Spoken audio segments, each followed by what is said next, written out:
ఒక పక్క సూపర్ 6లు లేవు, ఒక పక్క సూపర్ 7లు లేవు, ఒక పక్క అబద్ధాలు అన్నది మోసం కింద కన్వర్ట్ అయిపోయింది, మోసం కింద కన్వర్ట్ అయింది, కోపం కింద కన్వర్ట్ అవుతుంది ప్రజల్లో.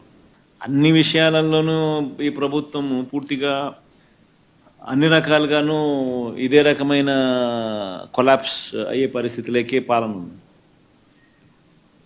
స్కూళ్ళు పోయినాయి, ఫీజు రీయింబర్స్మెంట్లు పోయినాయి, హాస్పిటళ్ళు పోయినాయి, ఆరోగ్యశ్రీలు పోయినాయి, ఆరోగ్య ఆశ్రయాలు పోయినాయి, డోర్ డెలివరీ పోయింది, జన్మభూమి కమిటీలు వచ్చినాయి. సో ఎన్ని కనిపిస్తా ఉన్నాయండి. చదువులు లేవు, చదువులు పోయినాయి, వ్యవసాయం పోయింది, పెట్టుబడి సాయం పోయింది, ఫ్రీ ఇన్సూరెన్స్ పోయింది, ఆర్బీకేలు పోయినాయి, అన్నీ పోయినాయి.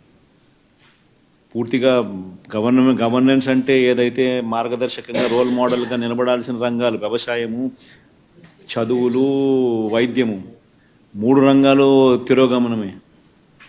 గవర్నెన్స్ అనేది లేదు. ఇష్టం వచ్చినట్టుగా దొంగ కేసులు పెట్టి రెడ్ బుక్ పరిపాలనతో దొంగ కేసులను ప్రోత్సహిస్తూ ఉన్నారు. గవర్నెన్స్ అనేది పూర్తిగా పోయింది. లా అండ్ ఆర్డర్ ఎక్కడా లేదు. డోర్ డెలివరీ అనేది గాలికి ఎగిరిపోయింది.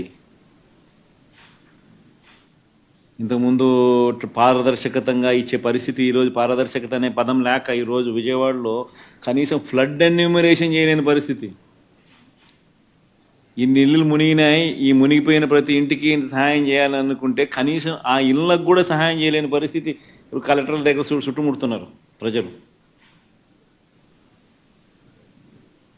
అంటే ఒక ట్రాన్స్పరెన్సీ లేదు, ఒక పారదర్శకత లేదు. కొందరికే నచ్చినోనికే ఇవ్వాలనుకుంటే ఇస్తారు. ఇవన్నీ స్టార్ట్ అయిపోయినాయి. 4 నెలలకే ప్రభుత్వం మీద వ్యతిరేకత అన్నది తారాస్థాయికి వెళ్ళిపోయి, ఏ తారాస్థాయికి వెళ్ళిపోయిందనంటే వాళ్ళకు కూడా అది అర్థమయ్యి టాపిక్లు డైవర్ట్ చేసేందుకు కొత్త టాపిక్లు తీసుకొస్తా ఉన్నారు.